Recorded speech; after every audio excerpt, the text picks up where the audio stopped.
Hello everybody. Welcome to CoKo Plays Wingspan. Let's get to it.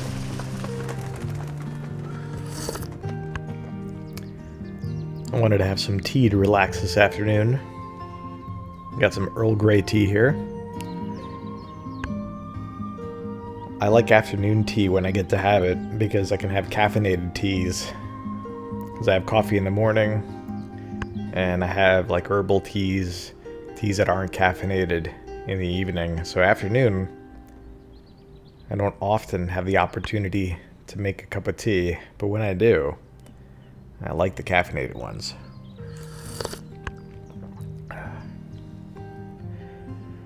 So, just been kind of using the same standard rules that I've been playing with for a while. Alright, we got two types of nests for late game bonuses to consider. And then birds with smaller wingspans or with the predatory power. And so let's see if we can get a combination of birds that meet those criteria plus allow us to get a quick start. And interestingly, all of these birds can be played in the grasslands.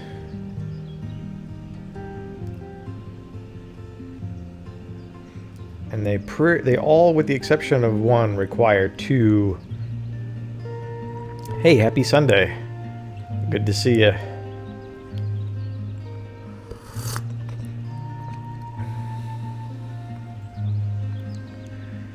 So I think we can actually get a bird of each nest type and still have something. I kind of have developed a strategy where I like having an early bird in the forest and one in the wetlands. Because I tend to use those more than the grasslands and the prairie in the early game. Yeah, this probably should be nice as like a wind down Sunday kind of thing. Oh, perfect. You got a herbal tea, non-caffeinated, because it's evening time, I guess. I wish I could drink caffeine at night. I probably could, but I don't know. Every time I do, I stay up until like 3 a.m. and I go, why am I still awake? It's probably the caffeine. Okay, let's make some progress here. So I'd like to have something in the forest, and then the others. There's two of them that meet the late game one, but this one's also kind of nice because even though, yeah, this comes earlier. Ooh, oolong and rosehip, very nice. Okay, so if I get this food, then I can feed both of these birds, so I don't have to get food before I play them. And they're both less than 30 inches wingspan. So I make progress towards that goal. So this is all in all pretty good start.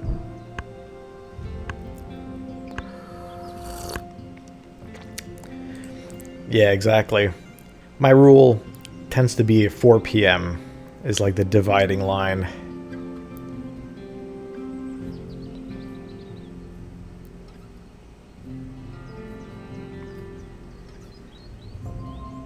Okay, so this is also a nice bird because whenever we activate it, we get a wheat. And that's great because it helps us fund or feed the other birds. Spotted towhee. These birds forage by hopping backwards to uncover insects. So let's take a look if there's any birds that we'd want to grab immediately. So because we're not playing a bird into the wetlands, when we do draw a bird card, if we have to draw it ourselves, we can only draw one. We can't spend an egg to draw a second. Now, we might get lucky and someone plays a bird that gives all players one card or something like that, just like we got a grub We got a worm buddy. Legend of Hollow Knight lives on.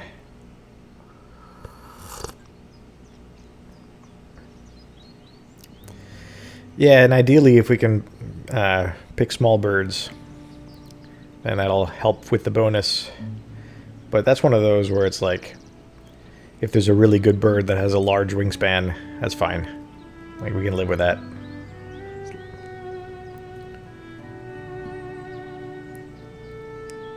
Okay, I don't really need to desperately grab one of these right now, so let's play this bird. Baird Sparrow. Spencer Baird was the first curator of the Smithsonian. So overnight, I installed what I was feeling is going to be my next big game. It's Baldur's Gate 3. So, in a sense, it's kind of like not what I expected, because I was doing the Final Fantasy DLC in part to lead into Final Fantasy VII Part 2.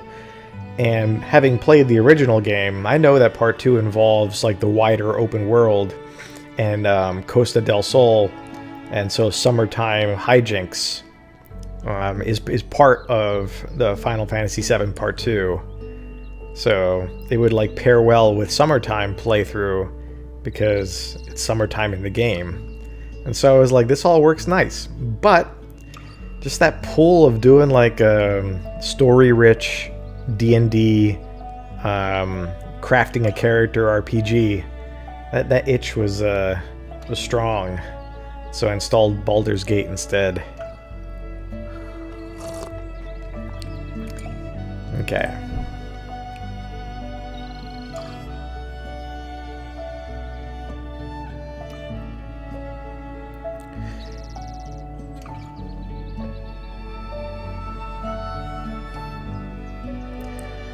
So a star bird is nice because it qualifies for both of these round bonuses.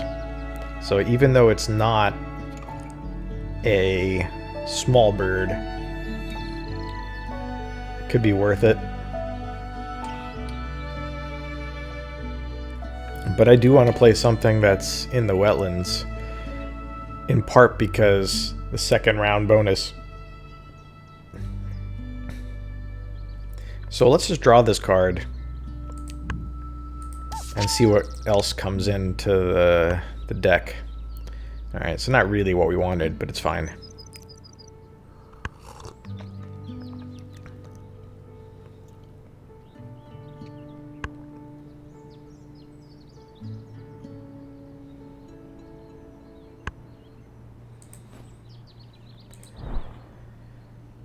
Alright, there's no rodent yet.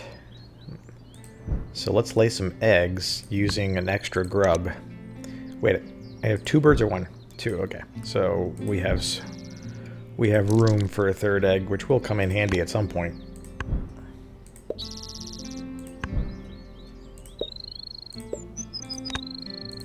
And we got a fourth egg from that bird. Perfect. Now let's see what shows up. Either a bird we like, or food for this bird.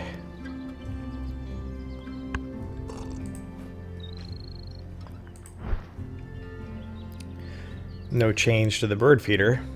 I don't really want to grab anything. Alright, I'll gamble on a bird card. Beautiful. So, it's another large bird, and it's also the third round nest type, which I think we might want to start laying some birds down for the other nest type. That's okay. So wild cards and rodent, don't have access to any of those, so just grab whatever.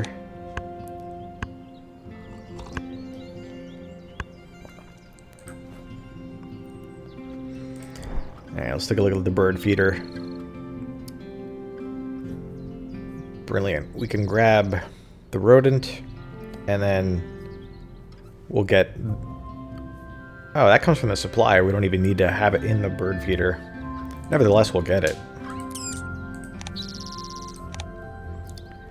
Alright, now we have enough food for both of these birds, and 2 turns in which to play them. So we'll definitely win the first round of total birds. And we're getting even more food. Huh. I'll probably grab a fish, since that's harder for me to get.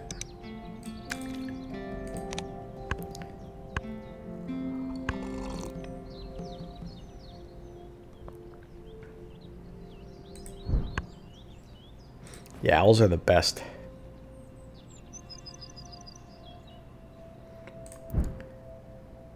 Okay, so we want to save the grub and rodent.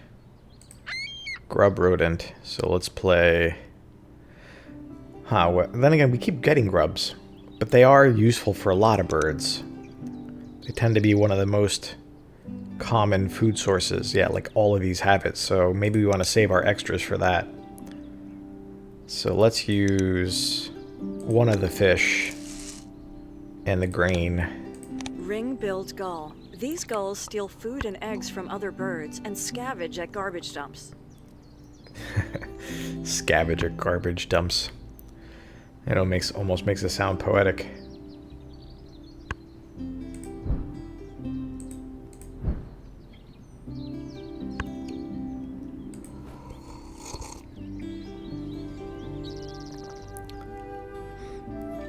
Yo, Columbo is the best. Oh, and one last thing.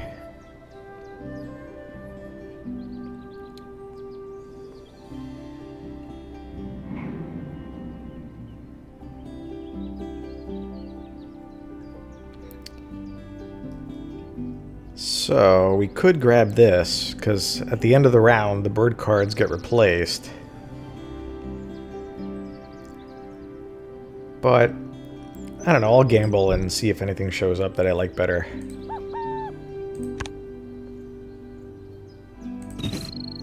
Burrowing owl. These owls often use old prairie dog burrows for their underground nests. I'm tempted to attempt an impression. Oh, it's good I played that bird, actually. Somebody else had 4 as well. But I can't really do impressions of any kind, let alone Peter Falk.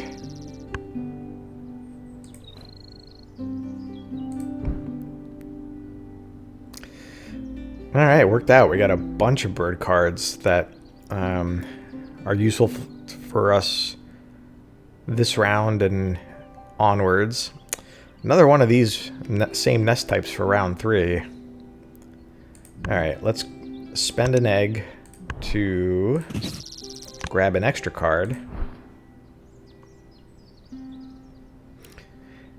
Maybe if I like kind of watched it a little bit and practiced off the cuff, might not be so good. Okay, so I'm tempted to risk it with... Oh, I have the ability is to tuck a card. Okay, so if I don't like it, I can replace it. I like it, but I'm not going to use it. It's I'd rather have something else. So let's tuck it and draw a new one and see what we get.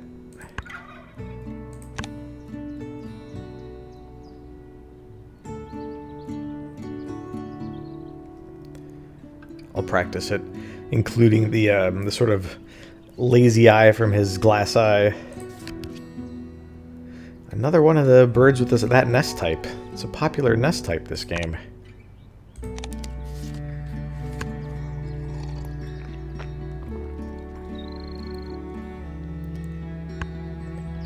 So this bird has more bird value, but if I get 3 uses in which I get a fish, it kind of adds up. So I might place this one anyway.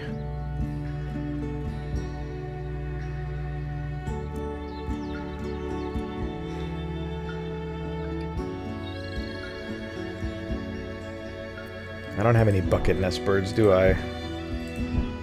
I have a star, though, with 4 slots. So if I grab this bird... It's not a small one, though.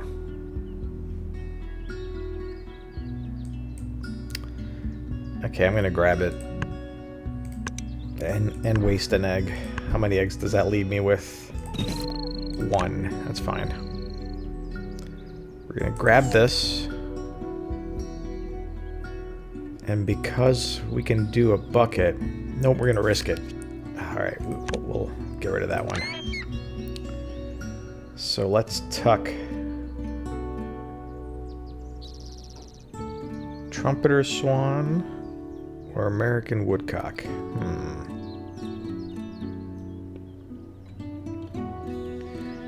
Do we have time to play both? Yeah, if we collect enough food, we can do both. Oh, we also need eggs. So 2 turns for food, 1 turn for egg, and then 2 turns for playing both of these birds. We should be okay. So we can get rid of one of these. Let's do it this one. We got plenty of that nest type. Let's see what this gets us. Alright. I like that card, but would have liked to have one of the other nest type. I can always tuck it in the future. Now, if the birds eat berries, I got grapes. So I'm kind of like a bird. Nice. Get some free food. So we're going to need another fishy. And another grain, which we'll get from the bird we placed. So is there a way that we can only, with 1 turn at the bird feeder... if there was a fish out, we might have been able to get away with 1 turn at the bird feeder, getting us everything we need for both birds. So since that's not going to be the case, grub is our wild. Let's grab one of these. And we have a fish, so we might get lucky next time. Yeah, we might get lucky, because the rodents will be gone. Let's see what we get. Envy of the birds. Yeah, they can't have it. It's mine.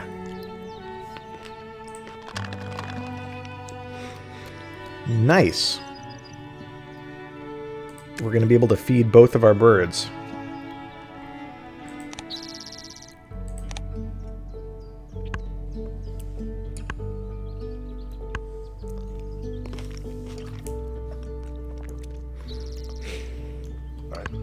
I need to move my laundry to the dryer, and it's towels, so I don't want to leave them in the wash while they like kind of get stinky from being left moist. So I'll be right back.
And I'm back.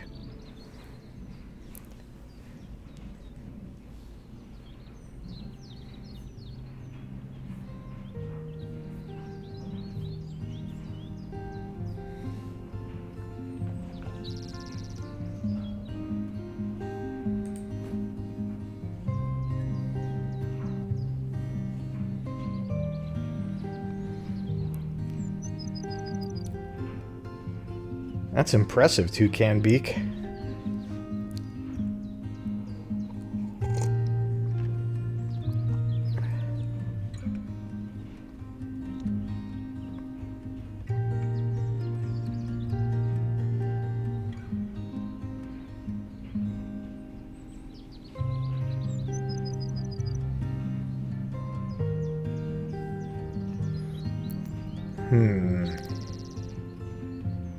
But toucan. I like the toucan puns in the Tiki Room song.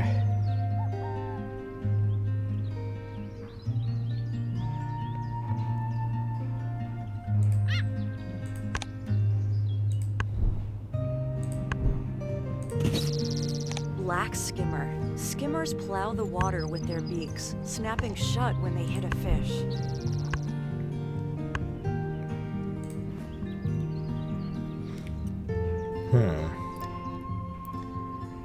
I don't have any knowledge of what birds I might get next.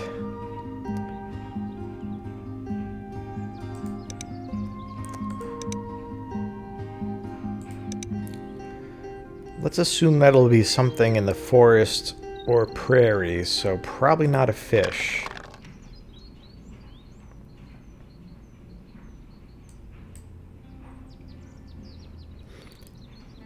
Alright, let's grab a grub.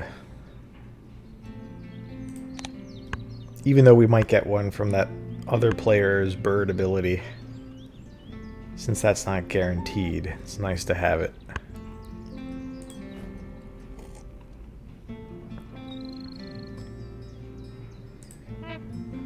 Good. Oh, I don't have eggs, right. Let's lay some eggs. Alright, let's keep them... Prioritize laying them on the starbird since they count for both nest types.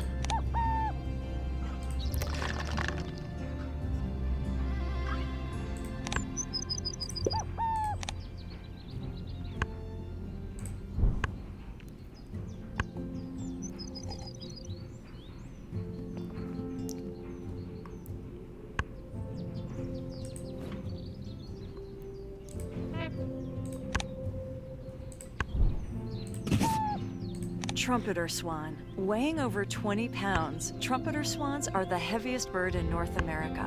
Hey, don't make fun of them.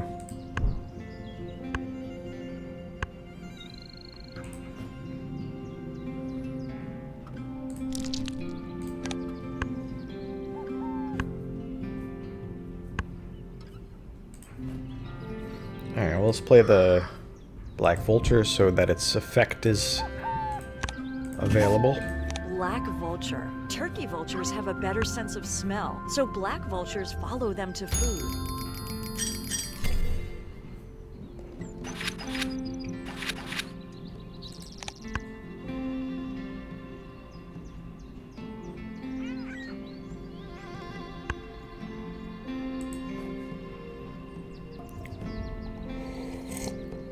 Exactly.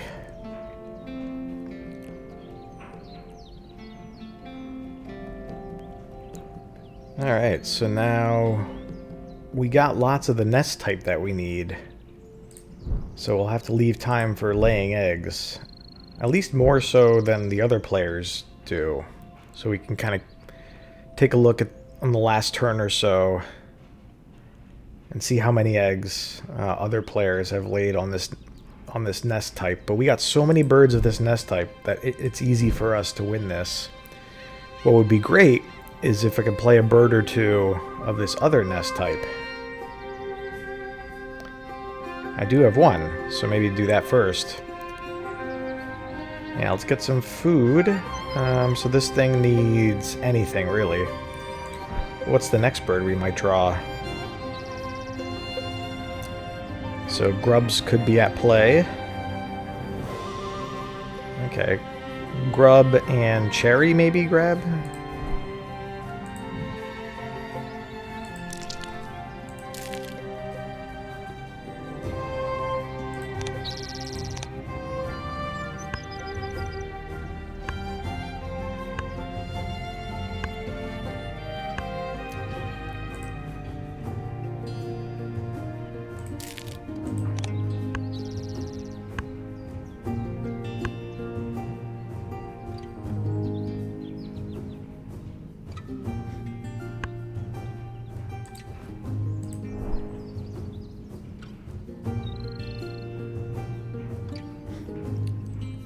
Still not the nest type we want, so let's play this bird.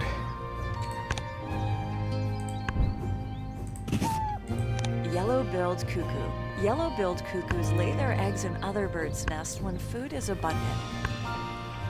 Cuckoo.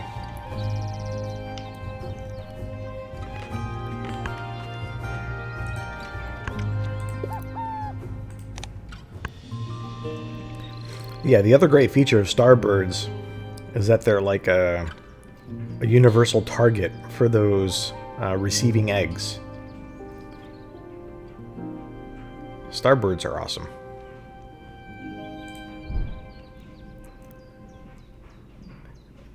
Alright, we got another bird of this round's nest type, but I don't really want one of those. I want the next round. Alright, let's take a quick look at how many eggs the others have in this bird, in this nest type. 4, 5, 8. Oh my god. 12? A lot more. Oh, a lot more. Like 18? Hachi, Machi.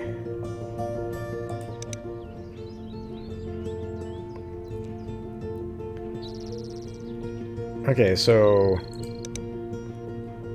we might try and vie for second in this thing. In which case laying eggs needs to start happening. Now, I was kind of thinking of like putting another bird down before I lay eggs, but I don't really want any of these.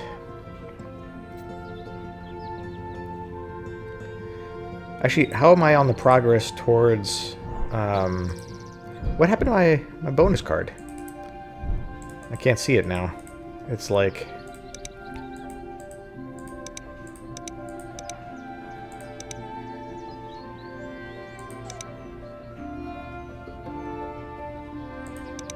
it's hidden from me for some reason.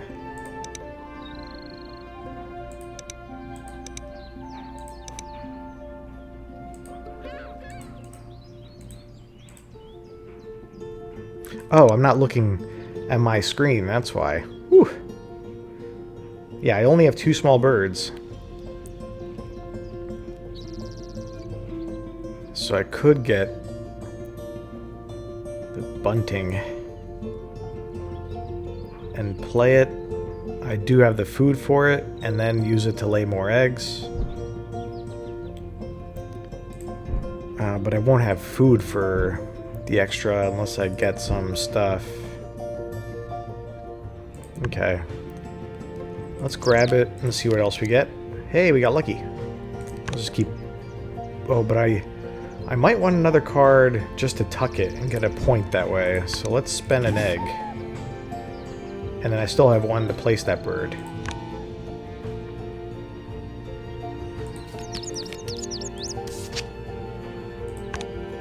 Okay, that all works out. Let's tuck you.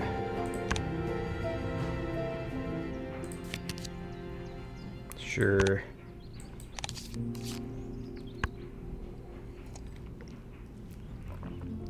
Just call me Friar Tuck.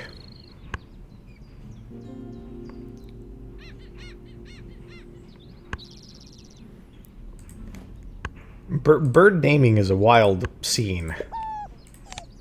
Like, they are some suggestive names in birds. Alright, what do I want to play after this one? I'll play this one, and then I need food. Either just for laying eggs, or a fish for that bird. So let's grab the fish. And if we don't use it, we don't use it. Yay, more food.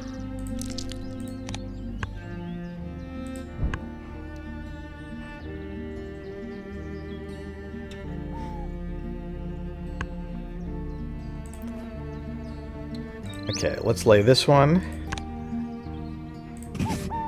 Lazuli bunting. The Latin name Amina means beautiful or charming.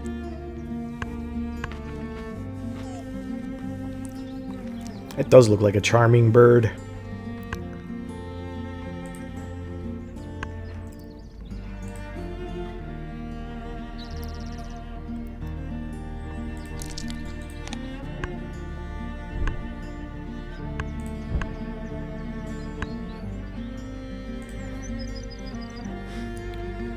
Yeah, you tend to get all of these birds in play that give random rewards to players, and it's like by the end of the game, you got more food coming in than like you can you can handle. You know what to do with.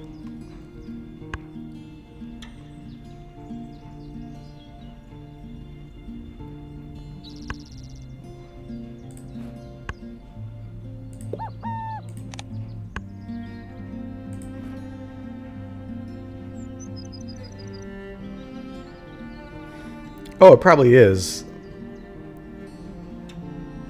I think it's like it's probably its scientific name that we're referring to.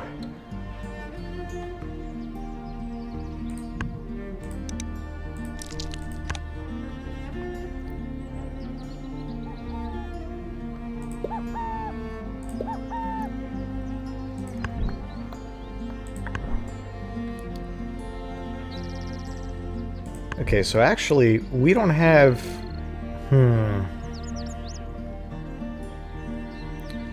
If I want to kind of maximize this out, I don't want to lay any eggs on the starboard to have somewhere to land the free eggs that I get from other players. It's a little bit of a risk, because if I don't have the starboard fully populated this round, I'll have to do it next round, but I'm going to lay eggs at some point anyway, so it's not a big deal. So let's put these somewhere else.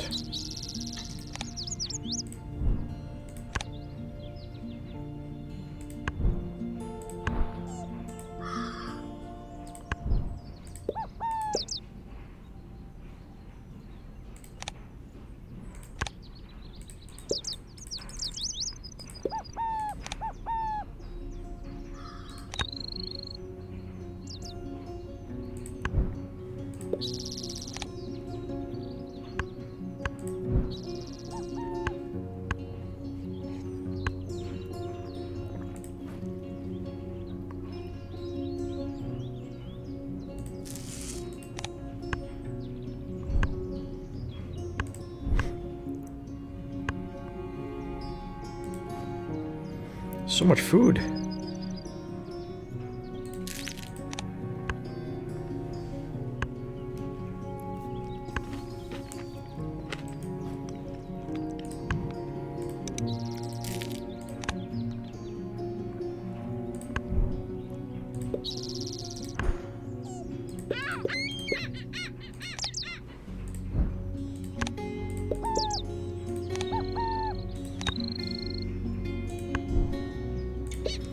Okay, so now I might get second place in this round, which is fine.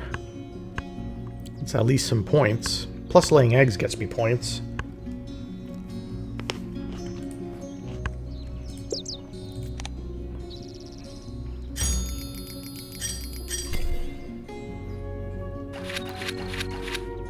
$18 eggs. Give me a break. So now that I have a lot of eggs, I can afford to place a bird or two at the beginning of this round. So let's start with this one.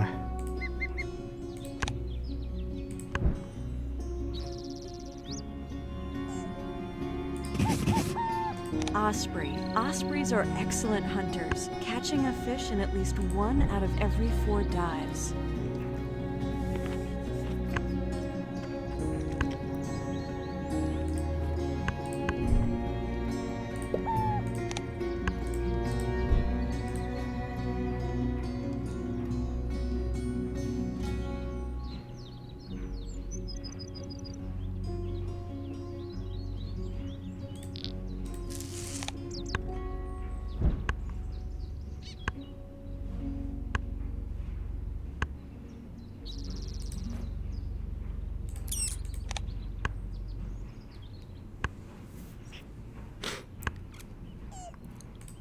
Alright, I think we're going to play this bird and then just pump out eggs, because I don't want to draw any bird cards.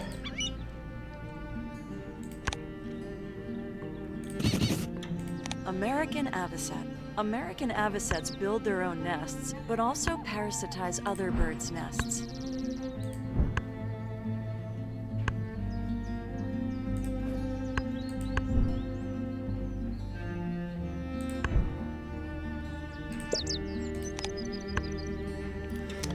Yeah, I should have taken the eggs. That's fine. That worked out. So much food.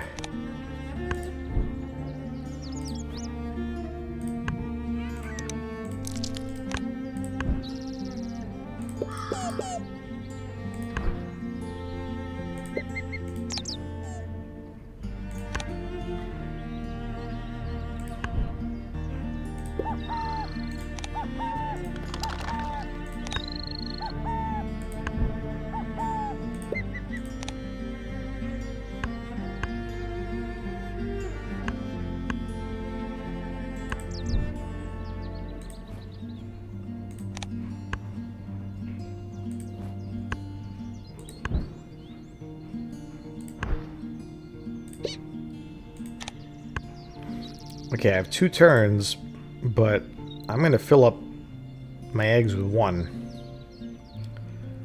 And I don't have any bird cards, though.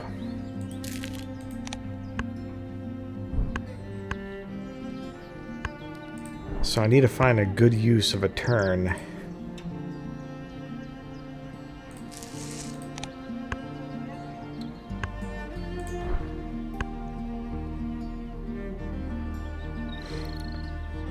And I didn't get this ability.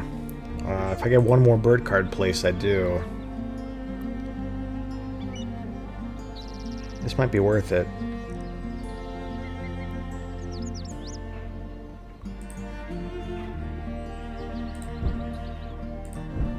So either way, I have to spend 2 eggs to place the bird.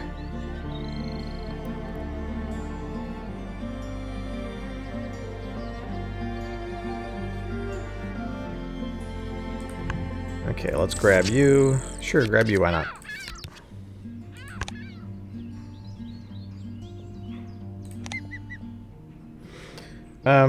Do I want to let players grab a fish? I'm not going to use one, so no.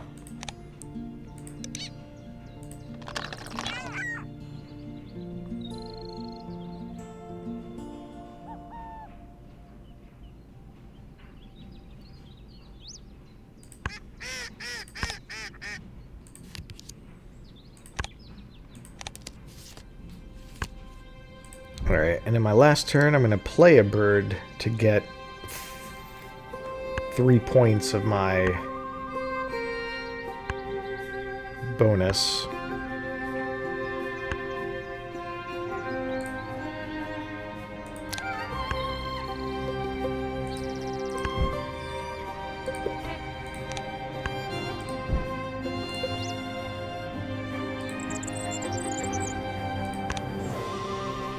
If I'd only saved up these so they could be accumulating eggs, but it's fine. Maybe I'll take them from here and I'll get lucky. One of them can be recuperated. It's a bit of a gamble, actually.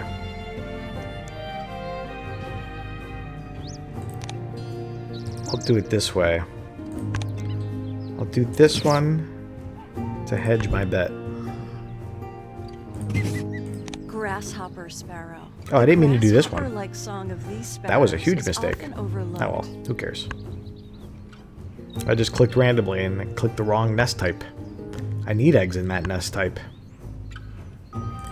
Oh well.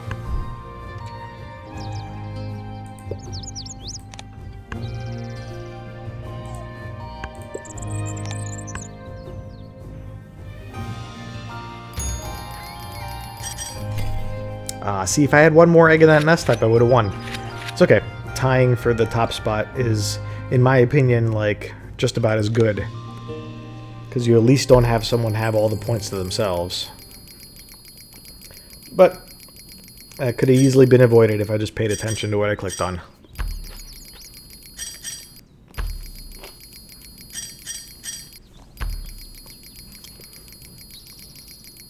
I got a lot of eggs. Oh, wow. And I tucked some cards. Yep, 97 is a good score. I would have gotten over 100 if I had done that last round bonus. And over 100 is kind of like what I want to target So it's definitely good.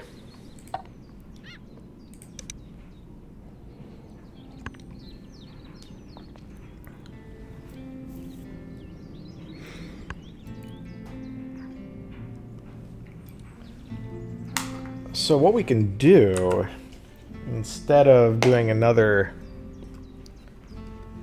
Wingspan, although my stream title will be inaccurate for a little bit, I can load up, not Baldur's Gate, I'm gonna, do that properly, wait for the start of a stream, but I can load up a different, like board game style thing.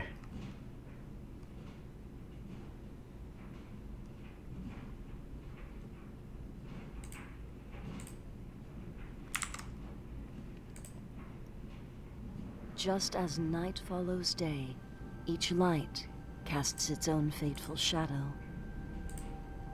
Drawn by the wealth and prosperity of a flourishing kingdom, evil sorcery steals over the land. A beleaguered king slowly weakens as despair grows throughout his realm. His subjects are overcome by the darkness, and hope begins to fade. The prince sets out bravely on a desperate quest to fulfill an ancient prophecy and destroy evil in its stronghold.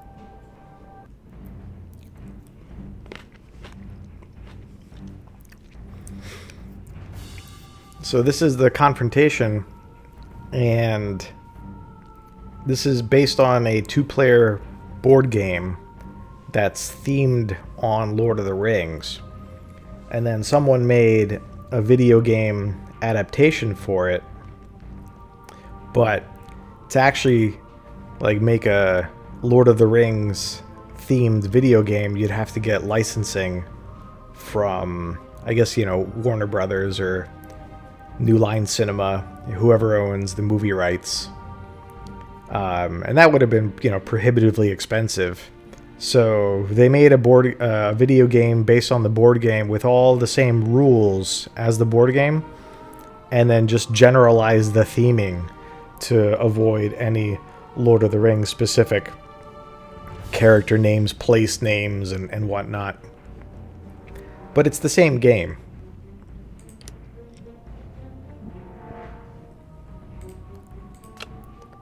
It's a pretty decent board game. I have some complaints about it, but it's fun. So we pick our opponent. So let's play as the Fellowship and play against what would be Sauron. But, I can't say Sauron.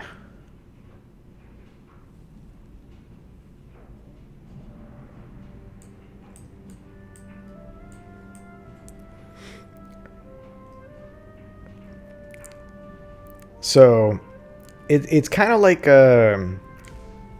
takes cues off Stratego, where you have tiles that you place. You have character cards that you place on tiles and move them around, and they have strength values, and the higher strength value wins if they come into conflict.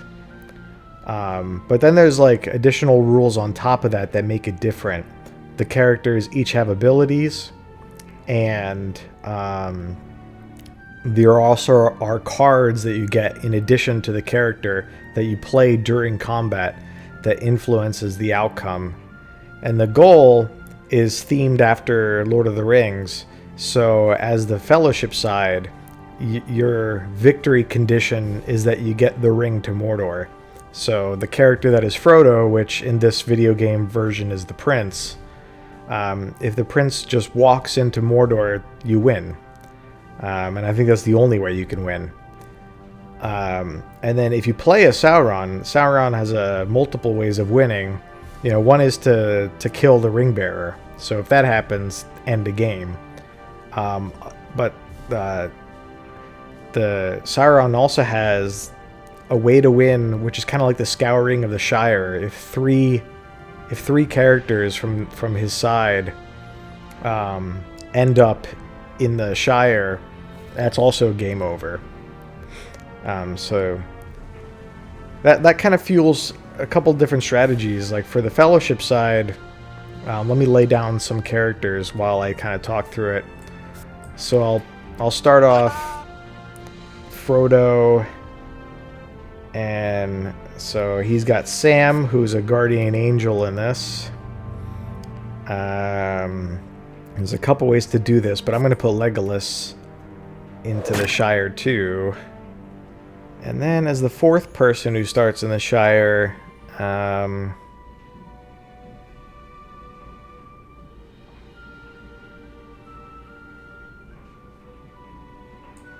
let's do Mary, who's called the High Priest here, who automatically defeats the pit demon, who would be the Witch King in Lord of the Rings version. So yeah, it's kind of confusing since they changed every character. But you have 4 players that start in this tile, and then 1 in the others. And so Pippin is like a scout, so I'll start him up top so he can scout, see what's around.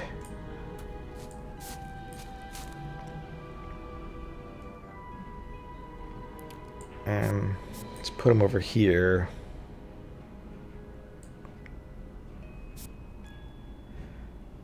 So the Fellowship characters are generally much weaker, but they're very wily, especially Frodo as the ring bearer. He's really hard to trap, and that's the whole goal if you're playing the other side, is to find a way to pin him down. But he can sneak around, he can elude capture pretty well, and that's what you want to play with here. You can lose units along the way if you lose them for the right purposes, because you're gonna lose units. That's that's the sacrifice that the Fellowship makes. Not so much in the books, since many of the major heroes survive. But thematically, it's the sacrifice the Fellowship makes. Alright, Gandalf will be in the middle. Let's figure out what we want to do with him.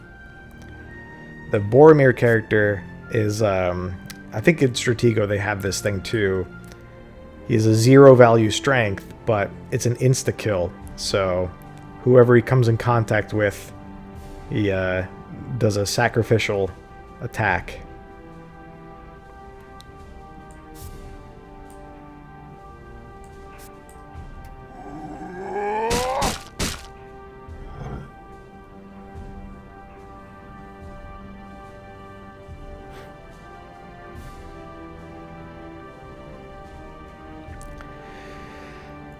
So we don't know which character is what yet. And that's part of the game, is to figure out where the opponent placed their characters.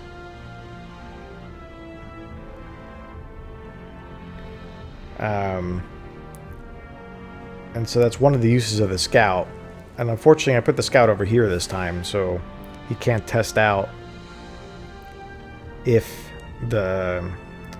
what do they call him in this game?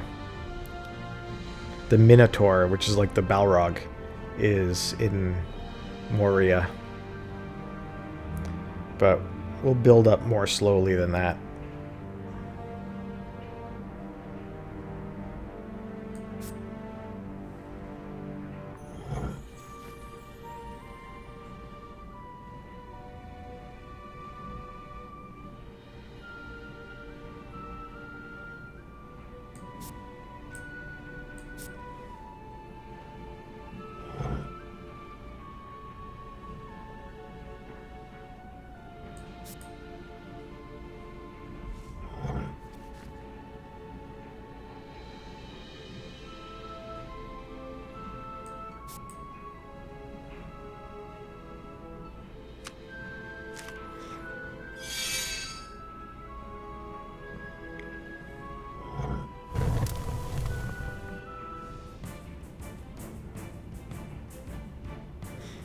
Interesting move.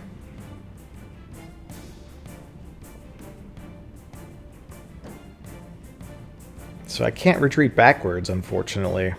And I think that's part of what led into the attack. So he's going to play a strength card. So noble sacrifice might work unless I'm wrong.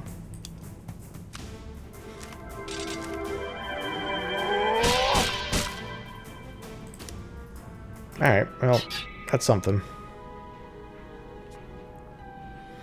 Not the worst outcome. But it allows us to sneak Frodo through Moria if we get the opportunity, which might not be a bad idea. So let's prep in that direction.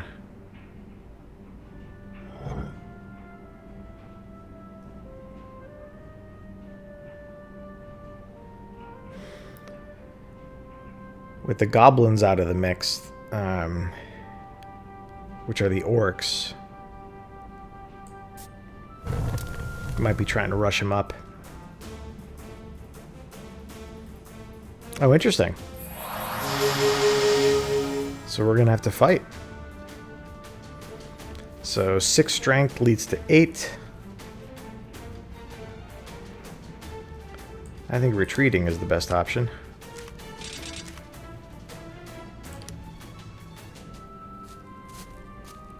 So Gandalf can do good damage to them. Really, he attacked again?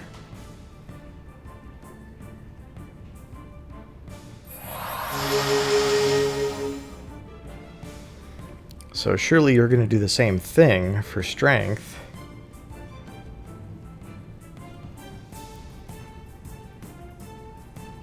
Huh.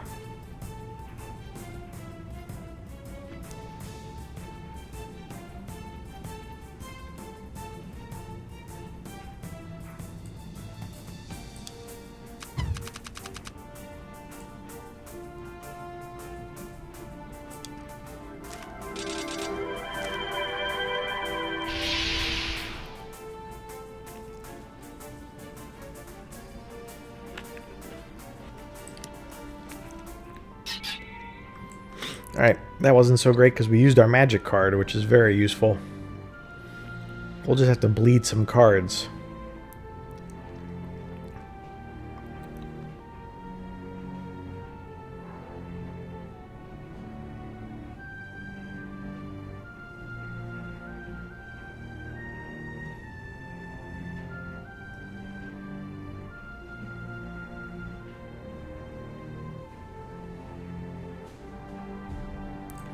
Alright, we might bait someone here.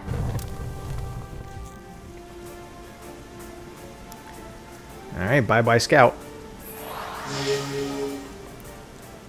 Bye-bye Pippin.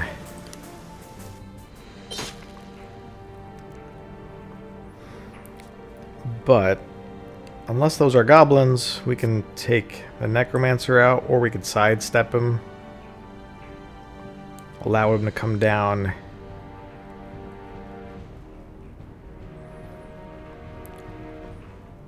Yeah, potentially sidestepping him is a decent idea. But the risk is that the orcs are somewhere here, and they can insta-kill Gandalf, or anyone, but let's do this instead. Let's take him out. Alright, so you're not going to decide no cards are played. And you're going to play 1, so you're going to give up.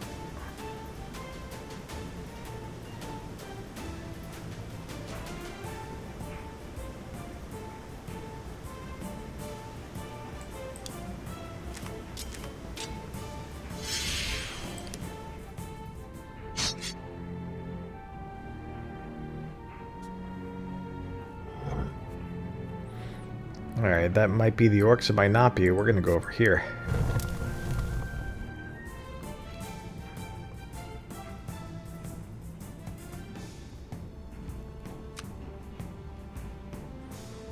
You're gonna retreat, so it doesn't matter.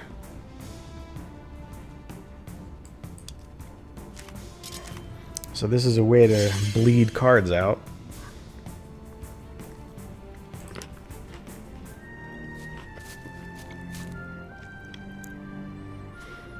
Okay. Why would you do that? Yeah, you're gone now. Bye-bye, Nazgul. I baited the Nazgul into attacking what they assumed would be Frodo in the Shire, but was actually Legolas waiting in ambush.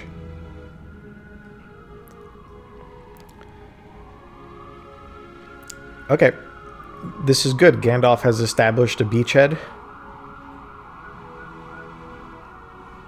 And now the other characters can come up. So let's start making that happen.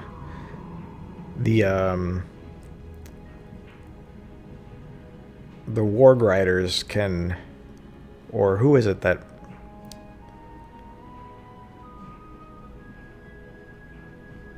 They call it Nightmare in this one. Who would it be in Lord of the Rings? The Black Riders? I guess so. Who are also Nazgul, but I guess they differentiate for the purposes of the game. So they can charge and meet anyone along the way. So maybe we do a couple moves quickly using our ability. So now Legolas can enter the fray. So let's get him in front.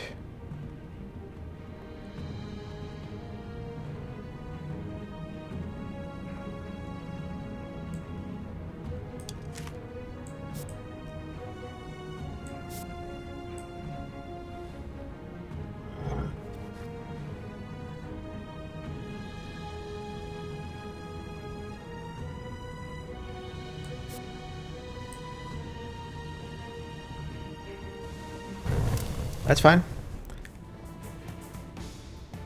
Even if you... so you're going to be plus... I can reveal the prince. It doesn't matter to me.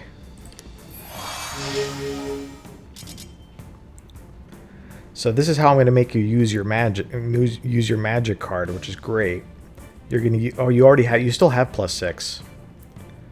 So you don't need to use your magic yet. But you're going to get 9 with +6. So I want 10.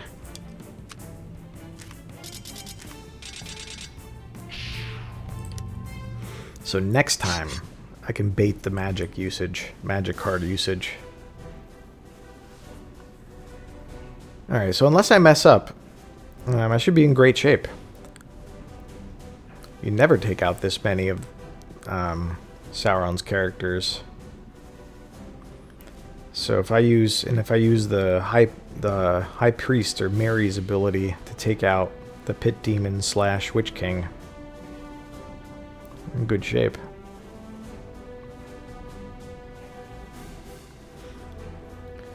But the orcs are still at play, aka the goblins. So I don't want to lead anyone into trouble. Alright, so let's see who they are. Let's send Legolas out there.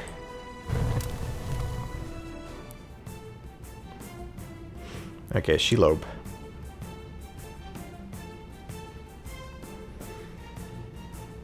So 2 will get you to 7, which I can match. Unless you use magic, which I hope you do. Yeah. Good, get rid of that magic card. I'm happy to let you have magic out of the way. Yeah, go over there. That's fine. If you can't use magic against Gandalf, then there's no way the Hill Giant is back there.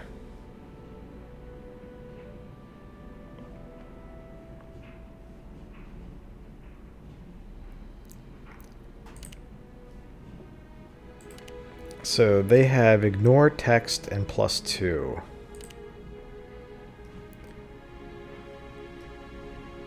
If it's the Hill Giant, I can't defeat it with Gandalf. Anything else I can.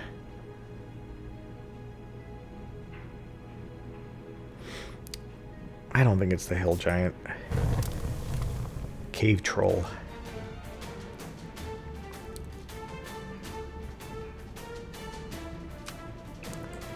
Bye-bye, Pit Demon.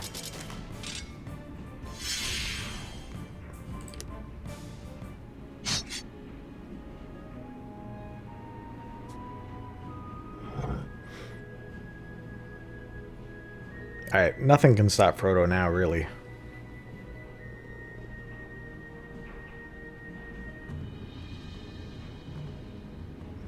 We just have to get him safely through the mountains. That's the only place where he might be a little vulnerable. And we have one combat until we get the cards back, which makes things a little more chaotic.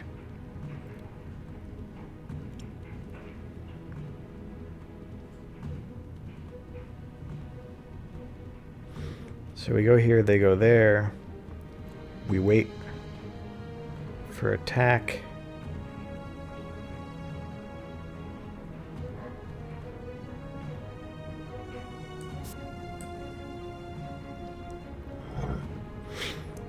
Okay, so you're coming at me with Shelob, which I can slither around.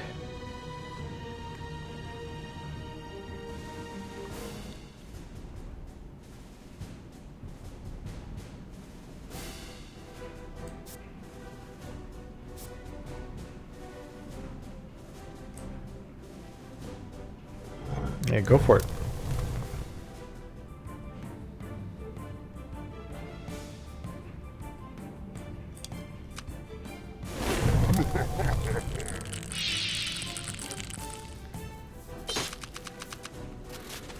Alright, well unfortunately I targeted the other character first, but that's fine.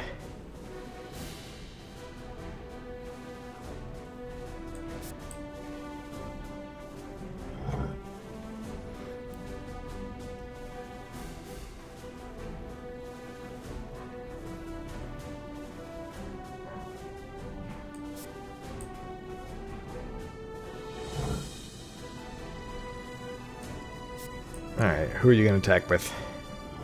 No!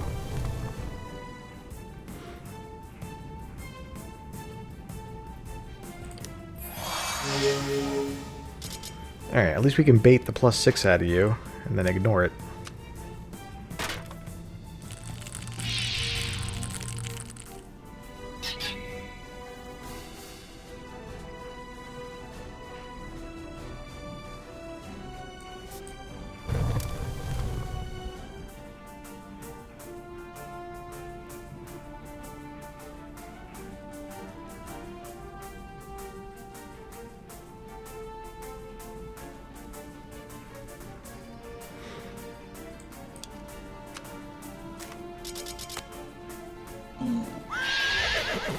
Bye-bye, Aragorn.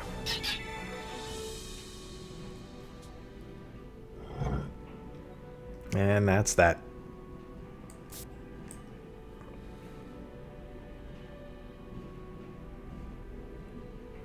Oh yeah, that's right.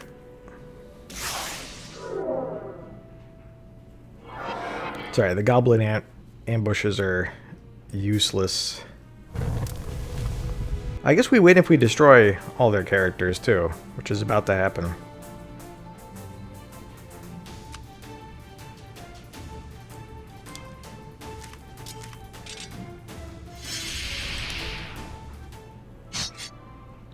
Yay.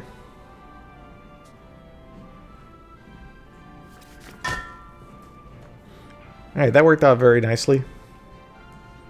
We won without too much trouble. Didn't even have to really get to the point of relying on Frodo's wiliness. We got a lot of lucky turns, which is one of the reasons I don't love this game. There's luck in several senses, and one is also when you're tasked to play a card. For example, if two characters have close strength, and there's strength cards that could take them to vie with each other in strength. So you have a choice to play the strength card or a text card that might be effective. And so your strategy might be like 50-50 gamble on what card the other player is going to play. And that isn't really a strategic thing. It's just dumb luck. Like, you either get lucky with your choice or you don't.